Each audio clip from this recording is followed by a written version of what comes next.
Good morning dear students. तो आगे बढ़ते हैं। काफ़ी लंबा समय हो गया, लेक्चर आपको नहीं मिल पाए थे, कुछ अलग परिस्थितियाँ डेवलप हो गई थी, उस वजह से ऐसा नहीं हो पाया। अब हम वापस इस लेक्चर सीरीज को कंटिन्यू करते हैं।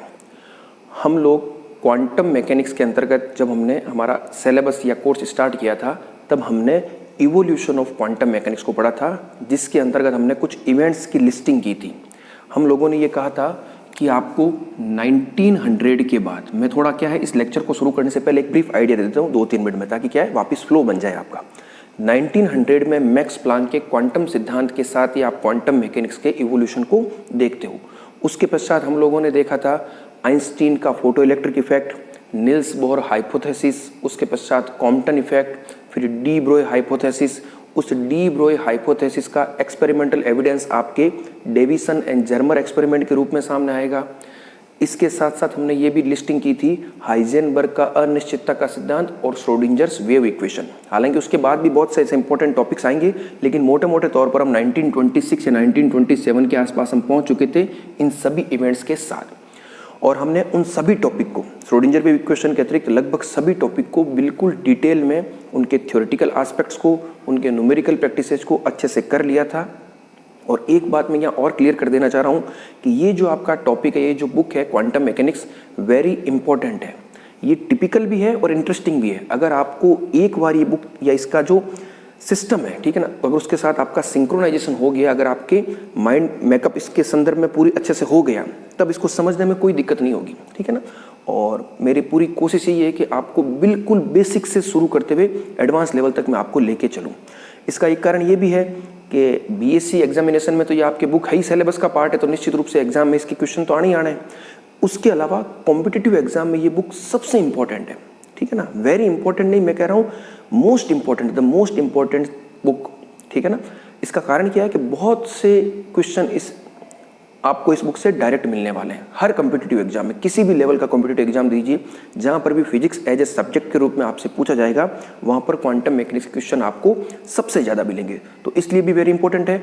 और मैं इस लेक्चर सीरीज में केवल और केवल बीएससी पर फोकस नहीं रहने वाला हूँ। निश्चित रूप से बीएससी का तो पोर्शन हम पूरा करेंगे, क्योंकि वो आपके एग्जामिनेशन का पार्ट है। उसके अलावा कॉम्पिटिटिव एग्जाम में भी जितने डेप्थ तक जाना की आवश्यकता होगी, उतनी डेप्थ तक हम जाएंगे, ठीक है ना।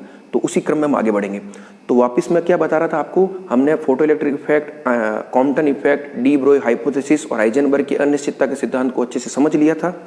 और हमने वहाँ पर एक चीज़ की और जिक्र किया था कि जो आपका एक ओल्ड क्वांटम थ्योरी की बात की थी और एक मॉडर्न क्वांटम थ्योरी की बात की थी। तो जो इनिशियल स्टेज में जो भी चीज़ें आपको इवेंट्स दिख रहे हैं, फोटो इलेक्ट्रिक इफेक्ट वगैरह, Nils bore hypothesis, max Planck quantum theory, ये सब क्या है, ओल्ड क्वांटम थ्योरी है। यानी यहाँ पर आपको बहुत से ऐसे इवेंट्स हो गए जिनको आप पूरी तरह से इनके द्वारा नहीं समझा सकते हो। फिर आगे आपको हाइजेनबर्ग का प्रिंसिपल और श्रोडिंजर वेव इक्वेशन मिलेगी, तो वो एक तरह से मॉडर्न क्वांटम थ्योरी के पार्ट है। बहुत सी इवेंट्स या बहुत सी घटनाओं को आप इनके द्वारा आसानी से समझा सकते हो। तो हम उसी क्रम में आज आगे बढ़ेंगे। हम करेंगे आज श्रोडिंजर्स वेव इक्वेशन, ठीक है। और एक तरह से देखा जाए तो क्वांटम मैकेनिक्स आपके शुरू होनी स्टार्ट हो गई है। इसके आगे का जितना भी पोर्शन या सिलेबस चलेगा, वो लगभग पूरी की पूरी तरह से श्रोडिंजर वेव इक्वेशन पर ही बेस्ड होगा। तो इसको आप बहुत आसानी से समझिए और हम इसको अच्छे से करते हैं। तो देखिए, श्रोडिंजर्स वेव इक्वेशन को पढ़ने से पहले आप एक इस चीज़ को ध्यान रखिए कि कभी कभी बुक में भी लिखा हो सकता है, या कभी कभी बोलचाल की भाषा में हम ऐसा कह देते हैं कि derivation of Schrödinger wave equation, ठीक है ना, कि श्रोडिंजर तरंग समीकरण की व्युत्पत्ति। लेकिन इस मिसकॉन्सेप्शन को आप हमेशा अपने दिमाग से दूर रखिए कि no one can derive the Schrodinger's wave equation, ठीक है ना। बिल्कुल बेसिक चीज़ है, श्रोडिंजर इक्वेशन को आप डेराइव नहीं कर सकते हो। जिस प्रकार से कूलम लॉ होता है, कूलम लॉ आपका क्या होता है, F इज directly proportional to Q upon R square, ये होता है कूलम्स लॉ। तो कोई आपसे कहे कि इसको डेराइव करके बताइए, तो कोई नहीं कर सकता, इवन कूलम तक नहीं कर सकता। ये क्या था, ऑब्जर्वेशन बेस्ड एक्सपेरिमेंट था, ठीक है ना। उसी आधार पर बताया गया था कि ये इस प्रकार से लॉ फॉलो होता है। तो उसी प्रकार से श्रोडिंजर वेव इक्वेशन है, उसका डेरिवेशन नहीं है, ये श्रोडिंजर के दिमाग की उपजी थी, ठीक है। हालांकि हम कुछ मैथमेटिकल मैनिपुलेशन अभी करने वाले हैं और एक वेव इक्वेशन का फॉर्म लेकर के आएंगे। तो कई बार उसको कह देते हैं कि ये डेरिवेशन ऑफ श्रोडिंजर इक्वेशन, लेकिन वो डेरिवेशन ऑफ श्रोडिंजर इक्वेशन नहीं है। श्रोडिंजर्स वेव इक्वेशन इज फंडामेंटल। मैंने एक शब्द बोला है फंडामेंटल, ठीक है ना। फंडामेंटल मतलब क्या हो जाएगा, मूलभूत है, यानी इसको आप व्युत्पन्न नहीं कर सकते, ये अपने आप में यूनिक है, ठीक है ना। हाँ, इसका यूज करते हुए आप खूब सारे इवेंट्स या घटनाओं को समझा सकते हो, लेकिन इसको डेराइव नहीं कर सकते हो। तो हम आगे बढ़ते हैं। अब देखिए, चूंकि यहाँ पर हम बात कर रहे हैं वेव इक्वेशन की, तो वेव के संदर्भ में कुछ बातें होंगी और आप इस चीज़ को जानते हो। हम लोगों ने ये एक टॉपिक समझ रखा है, डी ब्रोए हाइपोथेसिस। वो क्या कहता है कि कोई भी जो क्वांटम पार्टिकल होता है, मूविंग क्वांटम पार्टिकल, वो क्या होता है, it represented by A group of waves, अर्थात कोई भी गतिशील कण तरंगों के समूह के द्वारा प्रदर्शित किया जाता है। ठीक है ना। तो यहाँ पर हमने एक चीज क्या समझी थी कि जो कण है, आपका कण यानी जो पार्टिकल है, उसकी दो प्रकार की प्रकृति होती है। एक उसकी होती है कणीय प्रकृति, वो तो होगी, ठीक है ना, और दूसरी उसकी तरंगीय प्रकृति भी होती है। जिस प्रकार से हमने प्रकाश के संदर्भ में कहा था कि प्रकाश की जो बेसिक नेचर है वो क्या है, तरंगीय प्रकृति है, लेकिन वो तरंगीय प्रकृति के साथ साथ कणीय प्रकृति भी दर्शाता है। ठीक उसी प्रकार से जो कण है, जो पार्टिकल है, उसकी कणीय प्रकृति तो होती है, उसके साथ साथ वो तरंगीय प्रकृति भी दर्शाता है। इसीलिए हमने ये भी कहा था कि किसी भी क्वांटम पार्टिकल को आप तरंग के रूप में दर्शाते हो। फिर वो ग्रुप वेलोसिटी और फेज वेलोसिटी की हमने बात की थी, उसको बिल्कुल फिजिकली अच्छे से समझ लिया था कि ग्रुप वेलोसिटी का तो फिजिकल सिग्निफिकेंस होता है, लेकिन फेज वेलोसिटी का फिजिकल सिग्निफिकेंस नहीं होता है। अर्थात कोई जो क्वांटम पार्टिकल है, ठीक है ना, क्वांटम कण है कोई भी, तो उसको आप इंडिविजुअल वेव यानी एकल तरंग के द्वारा नहीं समझा सकते हो। वह हमेशा तरंगों के एक समूह के द्वारा प्रदर्शित किया जाता है और उस तरंग समूह का जो वेग होता है वही उस कण का वेग होता है। ये सब चीजें हम पढ़ चुके हैं, बस मैं आपको एक ब्रीफ आइडिया दे रहा हूं ताकि आप क्या कर सको, इस लेक्चर को आगे समझने से पहले थोड़ा कॉपअप कर सको सारे टॉपिक के साथ में। ठीक है, तो यहां तक हमने क्या देख लिया कि तरंगी प्रकृति होती है। तो अब हम थोड़ा आगे बढ़ते हैं। जब हम तरंगी प्रकृति की बात करते हैं तो कुछ तरंग के बेसिक गुण होते हैं, उनकी हम थोड़ी चर्चा कर लेते हैं ताकि ये टॉपिक हमारे लिए और आसान हो जाए। मैं एक सिंपल क्लासिकल पार्टिकल की बात करूं, अगर आप क्लासिकल मैकेनिक्स में जाओ, कोई भी क्लासिकल वेव की बात करो, जैसे ध्वनि तरंग है या कोई तालाब है उसमें आपने पत्थर डाला तो आपको तरंगे निकलती हुई दिखेगी। तो कोई भी जो क्लासिकल पार्टिकल है या क्लासिकल वेव है, उसकी इक्वेशन को आप किस प्रकार से लिख सकते हो, इसको आप समझिएगा। इसको आप ऐसे लिखते हो, ए cos kx minus omega T, इस प्रकार से लिख सकते हैं किसी भी तरंग के स्वरूप को। ये ए इसका क्या कहलाता है, ये ए इसका कहलाता है एम्पलीट्यूड या आयाम, ठीक है। और ये जो पूरा ब्रैकेट वाला पार्ट है ये क्या कहलाता है, फेज या इसको आप कह सकते हो कला, ठीक है। और ये क्या है, आयाम, और ये आपका क्या कहलाता है, विस्थापन। या एक तरह से ये वाई क्या दर्शा रहा है, कण की स्थिति को दर्शा रहा है। और जो ये वाई होता है वह स्थिति और समय का फलन होता है। इस y को आप क्या लिख सकते हो, y is function of x and t। इसका मतलब क्या है, इसका मतलब ये है कि ये जो समीकरण है ये क्या दर्शा रही है, इसमें x और t आ रहा है, तो एक पर्टिकुलर x यानी एक पर्टिकुलर बिंदु पर और एक पर्टिकुलर समय पर ही आपको क्या दर्शा रहा है, कण की स्थिति को ये दर्शा रहा है। इस चीज को भी आप ध्यान रखिएगा।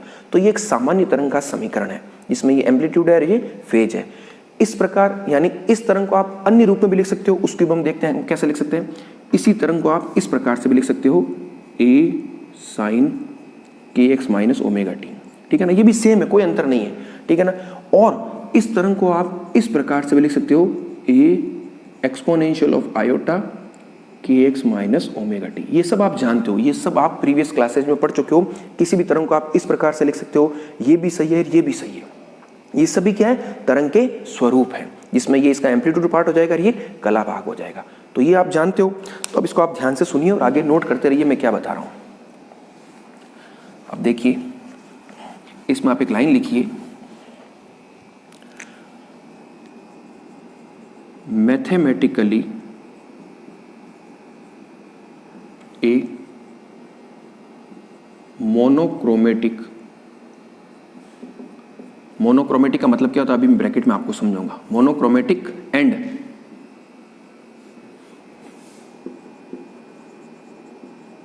अनडैम्प्ड, इसका भी क्या मतलब है उसको भी मैं बताऊंगा। Progressive wave moving in positive x direction is expressed as, ठीक है ना। मैंने क्या लिखा है, मैं इसको हिंदी में भी बोल दूंगा, चिंता मत कीजिए, बाई लैंग्वेज चलेगा ताकि किसी भी स्टूडेंट को कोई समस्या नहीं हो। और हिंदी इंग्लिश में आपको घबराने की आवश्यकता नहीं है, मैं एक एक चीज को बोल करके पूर्णतया स्पष्ट तरीके से आपको समझाऊंगा। तो मैंने क्या लिखा है, पहले आप इसको इंग्लिश में समझा देता हूँ, फिर इसको हिंदी में बता दूंगा। मैथमेटिकली ए मोनोक्रोमेटिक, मोनोक्रोमेटिक को आप हिंदी में कहते हो एक वर्णी। एक वर्णी का मतलब क्या होता है कि ऐसा प्रकाश जिसकी तरंग दैर्ध्य क्या हो, समान हो, तरंग दैर्ध्य या आवृत्ति समान हो, यानी उसकी आवृत्ति या तरंग दैर्ध्य नहीं बदल रहा है। तो मोनोक्रोमेटिक को आप क्या कह सकते हो, इसके लिए कांस्टेंट क्या होता है, कांस्टेंट ओमेगा। कांस्टेंट ओमेगा भी कह सकते हो, लैम्बडा भी कह सकते हो, न्यू कुछ भी कह सकते हो, ठीक ना, एक ही बात है। तो मोनोक्रोमेटिक वेव का मतलब क्या होता है कि उस तरंग के लिए जो उसकी आवृत्ति होती है या तरंग दैर्ध्य होता है वो कैसा होता है, कांस्टेंट होता है। एंड अनडैम्प्ड, अनडैम्प्ड का मतलब क्या होता है, एक होता है मंदित। आप लोगों ने फर्स्ट ईयर में तरंग और दोलन का एक चैप्टर था जिसमें आपने 3 प्रकार के दोलन पढ़े थे, एक सरल आवर्ती दोलन पढ़ा था, एक अवमंदित दोलन पढ़ा था और एक प्रणोदित दोलन पढ़ा था। तो अवमंदित दोलन में आप क्या देख रहे थे कि जो तरंग आ रही थी उसका जो आयाम था वो समय के साथ घट रहा था, ठीक है ना। मंदन का मतलब क्या होता है, उसका आयाम घट जाना। लेकिन यहाँ बात किसकी की जा रही है, अनडैम्प्ड की।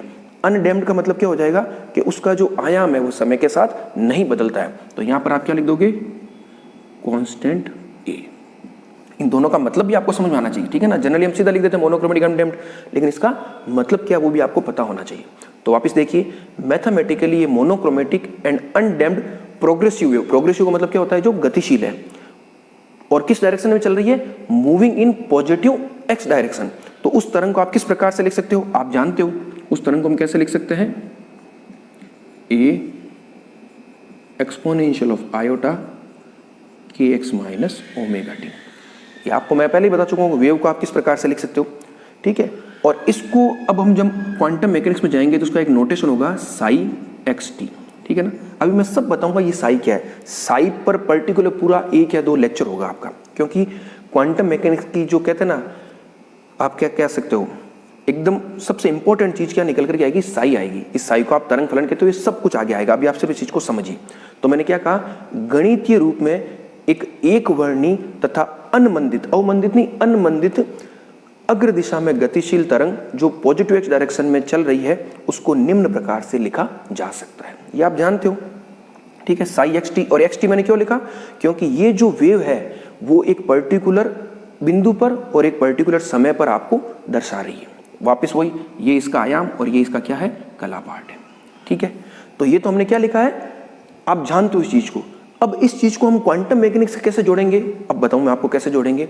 आप ये जानते हो कि डी ब्रोगली परिकल्पना के अनुसार प्रत्येक कण जो गतिशील है उससे एक तरंग संबद्ध होती है। अब ये तो थी परिकल्पना, लेकिन परिकल्पना को एक्सपेरिमेंटल एविडेंस किसने दिया, डेविसर जर्मन ने। डेविसर जर्मन के जो एक्सपेरिमेंट्स था उसके जो रिजल्ट्स आए, उन रिजल्ट्स के आधार पर आप क्या कह सकते हो कि प्रत्येक गतिशील कण से सदैव एक तरंग संबद्ध होती है। तो आगे आप क्या लिखोगे, आगे आप ये लिखोगे,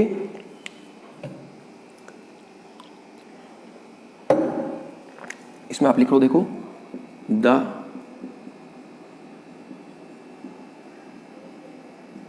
experimental results of Davison and Germer's experiment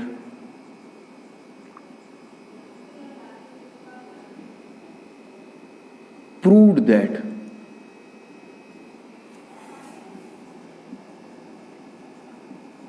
a moving particle has wave character, ठीक है ना। ये आप जानते हो, क्या लिखोगे आप, डेविसर तथा जर्मर प्रयोग के द्वारा यह सिद्ध होता है कि एक गतिशील कण तरंगीय प्रकृति या तरंगीय स्वभाव रखता है, ठीक है। ये आप जानते हो। और चूंकि ये तरंगीय स्वभाव रखता है तो उस तरंग को आप किस प्रकार से लिख सकते हो, इस प्रकार से लिख सकते हो, क्योंकि ये तो क्या एक तरंग का समीकरण है। और क्वांटम पार्टिकल तरंग है या नहीं उसको हमने किसके आधार पर कह दिया, इस डेविसर और जर्मर एक्सपेरिमेंट के रिजल्ट्स के आधार पर हमने कह दिया कि क्वांटम पार्टिकल भी तरंगीय प्रकृति रखता है। तो आप क्या कर सकते हो, इस क्वांटम पार्टिकल को आप इस प्रकार से लिख सकते हो, ठीक है। तो आगे क्या लिखोगे, सो इट कैन बी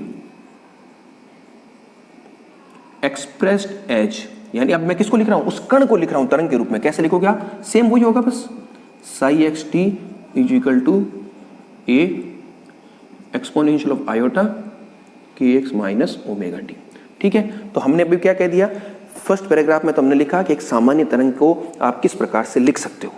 दूसरे पैराग्राफ में हमने क्या बताया कि हम डेविसर जर्मर एक्सपेरिमेंट से ये जानते हैं कि क्वांटम जो पार्टिकल होता है वो तरंग की प्रकृति लेते हुए होता है, और तरंग की प्रकृति है तो उस कण को हम इस प्रकार से लिख सकते हैं। अब आगे बढ़ते हैं, ठीक है। इसको मैं साफ कर देता हूँ, ठीक है ना।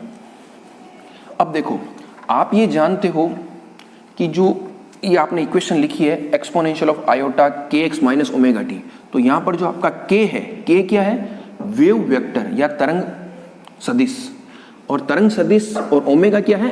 एंगुलर फ्रीक्वेंसी या कोणीय आवृत्ति, ठीक है। वापिस लिख देता हूं, psi x t is equal to A exponential of iota kx minus omega t. तो जो आपका k है उसको आप कैसे लिखते हो? 2 पाई बाई लैम्बडा लिखते हो, और जो आपका ओमेगा है उसको आप क्या लिखते हो? 2 पाई न्यू भी लिखते हो, या इसको 2 पाई बाई टी, ठीक है ना। ये की बात है, टी क्या है? टाइम पीरियड, और के क्या हो जाएगा? 2 पाई बाई लैम्बडा। तो ये के और ओमेगा तो क्या एक प्रकार से तरंग गुण है, और करस्पॉन्डिंगली अगर आप पार्टिकल प्रॉपर्टी देखना चाहो, कणीय गुणधर्म देखना चाहो, तो आपको पता है कण का हमेशा क्या होता है? कण का संवेग होता है, कण की ऊर्जा होती है। तो अब हम क्या करेंगे? दोनों को लिंक करने का प्रयास करते हैं। तो आप ये जानते हो डी ब्रोगली परिकल्पना के अनुसार लैम्बडा इजिकल टू क्या होता है? एच अपॉन पी होता है, ठीक है ना। क्वांटम मैकेनिक्स में आप इस चीज को जानते हो।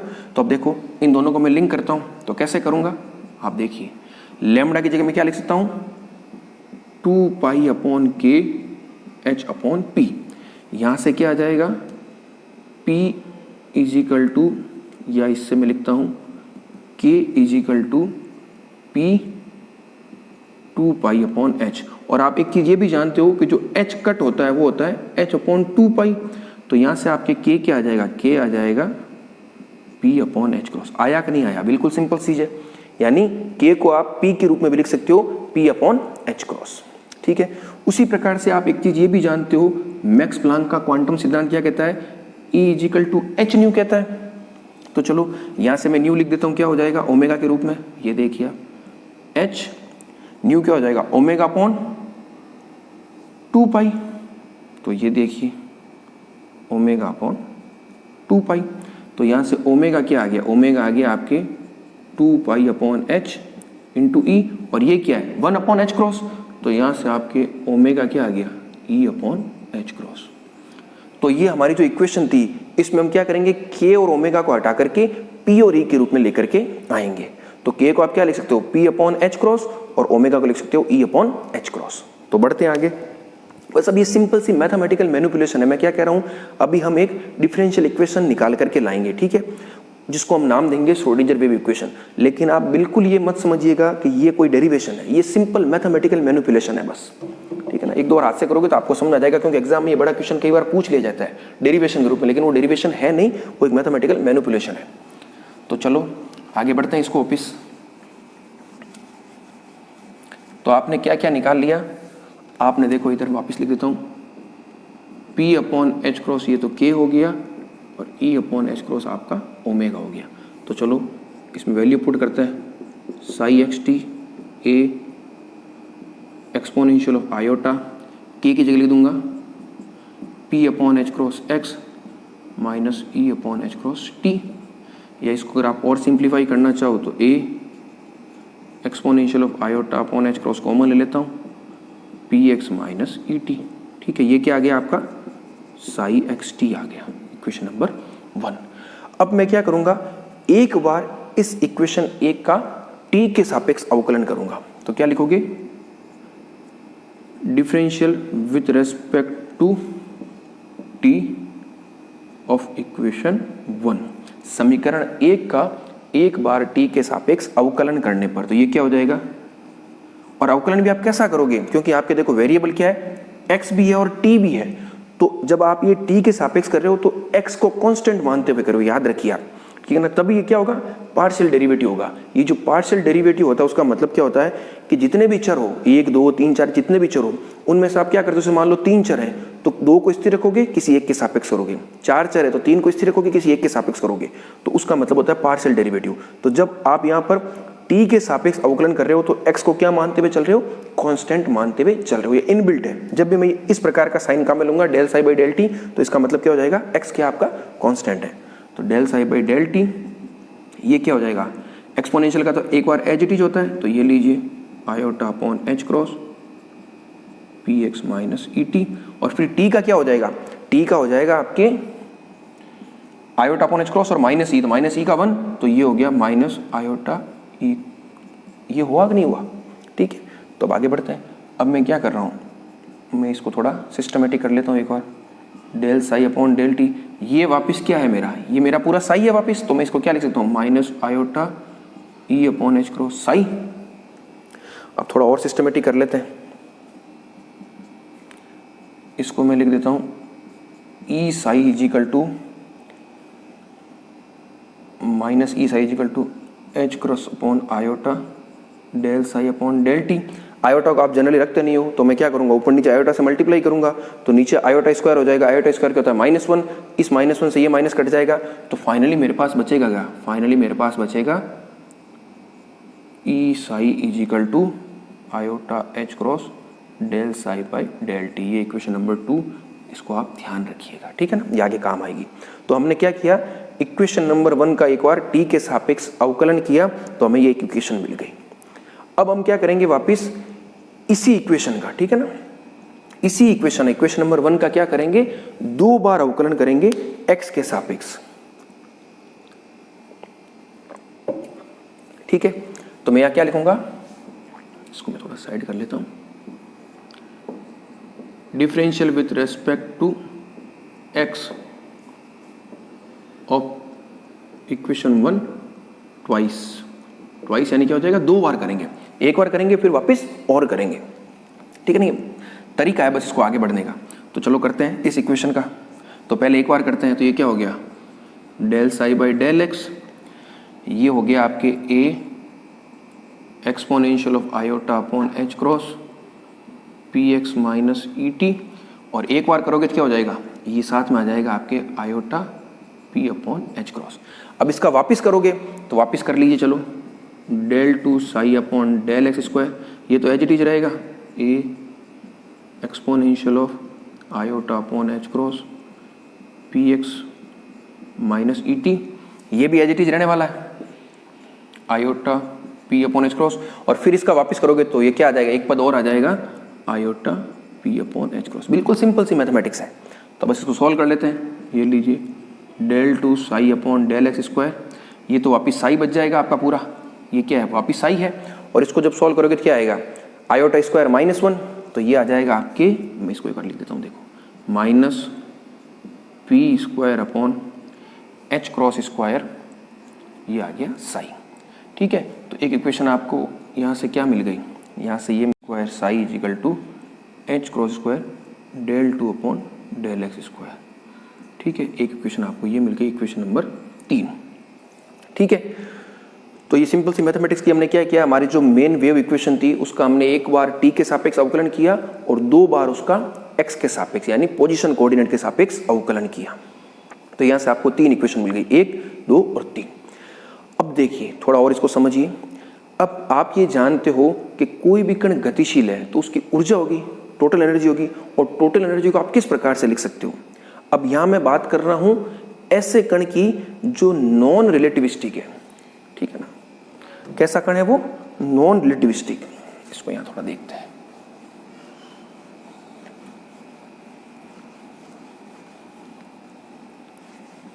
नॉन रिलेटिविस्टिक का मतलब क्या होता है कि उसका जो वेग है वो इतना पर्याप्त कम है या इतना कम है कि उसको सी की तुलना में आप नगण्य मान के छोड़ सकते हो, ठीक है ना। या आप ऐसा कह सकते हो सी के कंपेरेबल नहीं है, तो उस स्थिति को आप क्या कहते हो, नॉन रिलेटिविस्टिक या अनआपेक्षिकता की स्थिति। तो उस स्थिति में कण की जो ऊर्जा होती है टोटल एनर्जी, उस टोटल एनर्जी को आप कैसे लिख सकते हो, P square upon 2m। P square upon 2m क्या है, काइनेटिक एनर्जी प्लस वी क्या है, स्थितिज ऊर्जा, ठीक है। तो ये क्या है, कण की टोटल एनर्जी है। कौन से कण की, आप चाहो तो ब्रैकेट लिख सकते हो, नॉन रिलेटिविस्टिक पार्टिकल, ठीक है ना। क्योंकि रिलेटिविस्टिक पार्टिकल होगा तब उसके लिए तो mc², वो p² c² plus m0² c4 उस तरह की चीजें चलेगी, लेकिन अभी हम उसमें नहीं जा रहे, हम नॉन रिलेटिविस्टिक केस में चल रहे हैं। तो उस स्थिति में कण की ऊर्जा को आप किस प्रकार से लिख सकते हो, ऐसे लिख सकते हो। तो ये इक्वेशन नंबर आपकी क्या हो गई 4। आप यहाँ लिख दीजिएगा कि किसी अनआपेक्षिकीय कण की कुल ऊर्जा को निम्न प्रकार लिखा जा सकता है, जहां पर ये आपकी गतिज ऊर्जा और ये क्या है, स्थितिज ऊर्जा। तो अब मैं क्या करूंगा, मल्टीप्लाइंग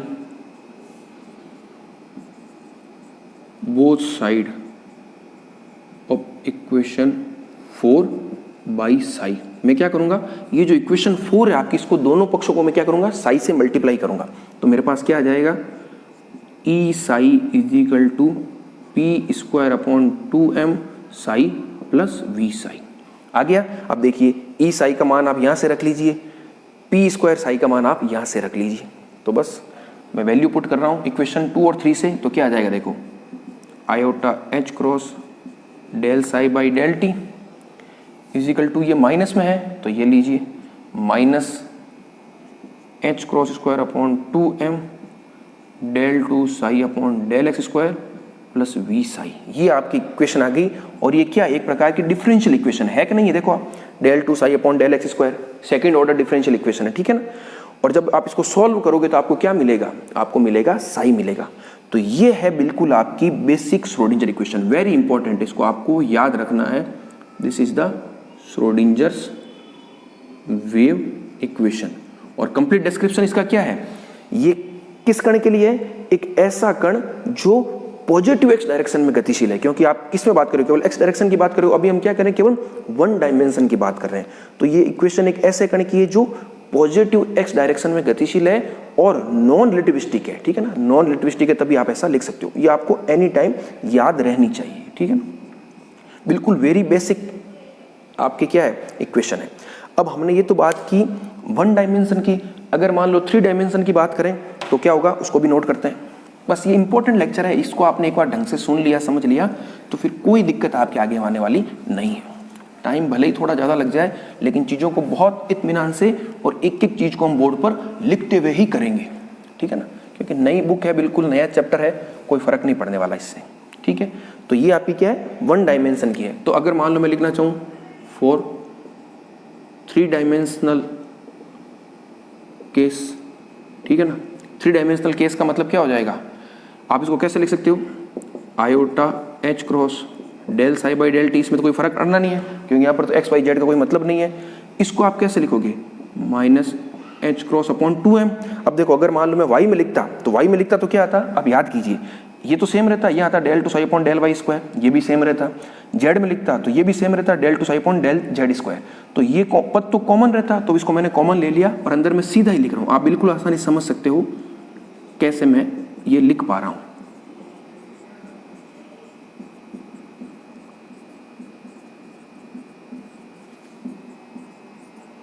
ठीक है, तो ये आपके क्या है, Schrodinger wave equation in 3 dimension, ठीक है। अब आप एक ऑपरेटर ये भी जानते हो, del 2 upon del x square plus del 2 upon del y square plus del 2 upon del z square. इसको आप क्या लिख सकते हो, इस प्रकार से लाप्लासियन ऑपरेटर होता है। तो इसका अगर मैं यूज करता हूं तो मेरे पास इक्वेशन क्या आ जाएगी,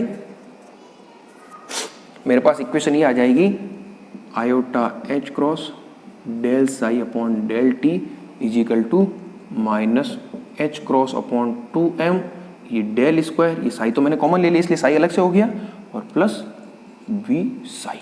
ये है आपकी Schrodinger's wave equation, the famous Schrodinger wave equation in 3 dimensional situation या इन 3 डायमेंशनल केस।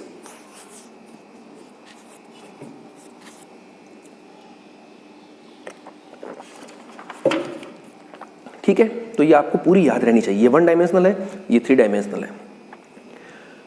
तो हम लोग जो टॉपिक शुरू कर हम लोगों ने किया था श्रोडिंजर्स वेव इक्वेशन, तो हम ये श्रोडिंगर वेव इक्वेशन पर पहुंच गए। आप लोग इसको डेरिवेशन कह सकते हो, लेकिन ये डेरिवेशन नहीं है, ये बिल्कुल फंडामेंटल है।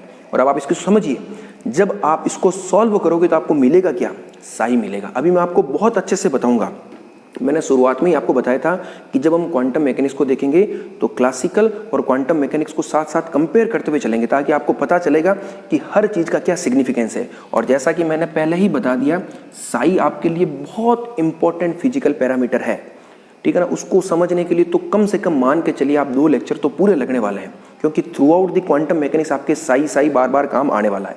तो यहाँ तक आपकी क्लियर हो गया होगा, -s×2m del square psi plus V psi. V आपकी क्या है, पोटेंशियल एनर्जी है। अब कभी कभी 2 शब्द काम में आते हैं, उसको भी मैं आपको थोड़ा बता देता हूं। कई बार क्या काम में आता है कि टाइम डिपेंडेंट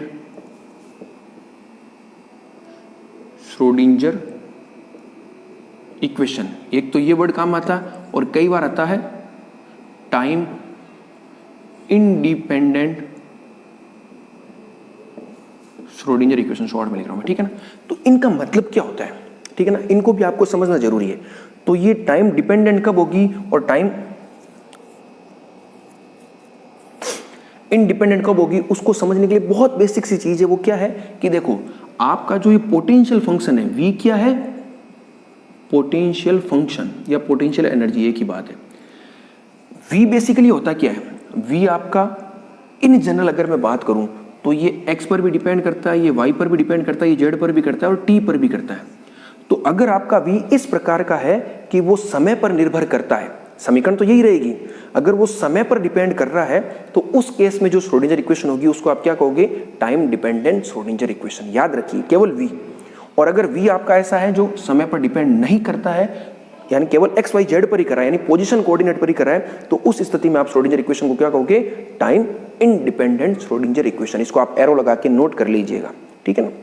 और क्वांटम मैकेनिक्स में आगे जो भी आप इवेंट पढ़ोगे उनमें मोस्ट प्रोबेबली जो भी इवेंट्स होगी उसमें जो वी होगा वो टाइम इंडिपेंडेंट ही होगा। इक्वेशन तो यही रहने वाली है, इक्वेशन नहीं चेंज होने वाली है, केवल वी में परिवर्तन आएगा। वी एक्स वाई जेड और टी का फलन है या केवल एक्स वाई जेड का है या एक्स वाई जेड। अगर 1 डायमेंशन है तो वी केवल क्या हो जाएगा, वी एक्स हो जाएगा या वी वाई या वी जेड होगा।